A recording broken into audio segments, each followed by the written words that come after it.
Hi అండి. ఈజీగా ఇంట్లోనే సింపుల్గా నూడిల్స్ ఎలా చేసుకోవాలో చూద్దామా.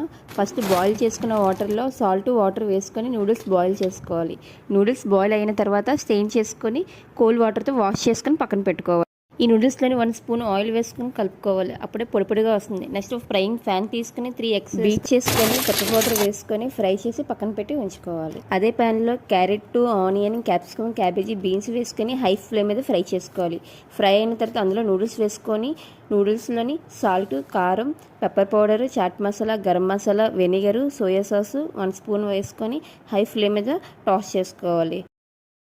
ఫ్రై చేసి పక్కన పెట్టుకున్న ఎగ్ పీసెస్ కూడా వేసుకొని బాగా హై ఫ్లేమ్ మీద టాస్ చేసుకోవాలి. ప్రాసెస్ అంతా హై ఫ్లేమ్తోనే టాస్ చేసి చేయాలండి. అప్పుడే స్మోకీ ఫ్లేవర్ వస్తుంది. అంతే అండి, నూడిల్స్ అయితే రెడీ. తినేటప్పుడు పైన ఆనియన్స్ వేసుకొని తింటే సూపర్. బయట షాప్లో కొన్ని నూడిల్స్ కన్నా ఇలా ఇంట్లో చేసుకునే నూడిల్స్ చాలా బెటర్ అండి. మీరు కూడా ట్రై చేయండి.